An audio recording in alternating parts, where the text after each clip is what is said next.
और तब कियुकी का डैड अकाजा को कहता है कि क्या तुम मेरे डोजो को संभाल लोगे और साथ ही मेरी बेटी से भी शादी कर लोगे। लेकिन अकाजा को अपने फादर की बात याद आती है कि वो नहीं चाहते थे कि मैं कोई बुरी जिंदगी जीऊं, और वो शादी के लिए हाँ कर देता है। और ये गुड न्यूज देने अकाजा जाता है अपने बाप की कब्र पे। लेकिन जब वो वापस आता है तो उसको कोई बताता है कि कियुकी और तुम्हारे मास्टर दोनों मर चुके हैं, क्योंकि पास के डोजो वालों ने तुम्हारे कुएं में पॉइजन मिला दिया था, जिसको पी के वो दोनों मर गए हैं। अकाजा गुस्से और दर्द से पागल हो जाता है और फिर हमारे सामने एक ऐसा केस आता है जो सिर्फ उस गांव के मजिस्ट्रेट ऑफिस के अंदर ही दर्ज था, और उसके अलावा हर एक जगह से उस हादसे को मिटा दिया गया है। एक 18 साल का लड़का अकाजा केंजुकी डोजो के अंदर घुसता है और उस डोजो के अंदर ट्रेनिंग करने वाले 67 लोगों को बिना किसी हथियार के सिर्फ अपने हाथों से मारता है। वो इतना ज्यादा गुस्से से पागल हो चुका था कि 67 बंदे जिनके हाथों में हथियार थे, उसने किसी दरिंदे की तरह उनको सिर्फ अपने हाथों से मार मार के कत्ल कर दिया। वो सिर्फ अपने हाथों से लोगों की पसलियां तोड़ रहा था, उनके स्कल्स को पूरी तरह से डैमेज कर रहा था। बाद में जब वहां पे 67 लोगों की लाशें मिली तो लोगों को 67 लोगों के अलग अलग टुकड़े वहां पे पड़े हुए मिले। किसी का उसने हाथ उखाड़ दिया, किसी की गर्दन उखाड़ दी। 67 लाशें मिली जिनके टुकड़े टुकड़े हो चुके थे।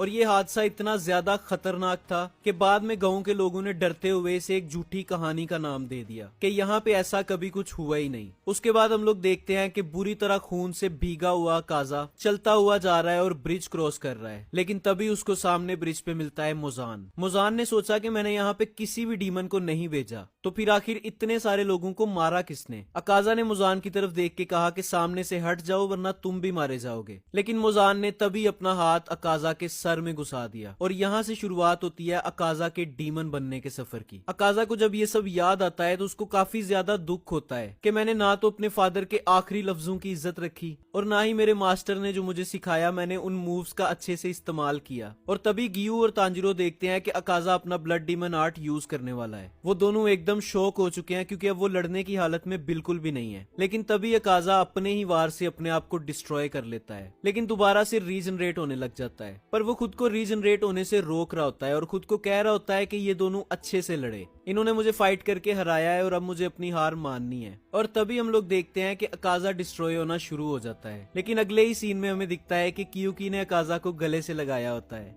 और अकाजा के साथ कियुकी भी हेल में चली जाती है। तो भाई अब आप कमेंट सेक्शन में बताओ कि अकाजा विलन था या हीरो। मैं तो कहूंगा भाई जो भी था बहुत खतरनाक और डेंजरस आदमी था। और अगर उस दिन ये डीमन बनने की बजाय डीमन स्लेयर बन जाता, बस ये बात एक बार सोचो कि अगर अकाजा डीमन स्लेयर बन जाता तो डीमन अकाजा के नाम से कितना कांपते। और ये भी पॉसिबल था कि मुजान भी उसके नाम से कांपता।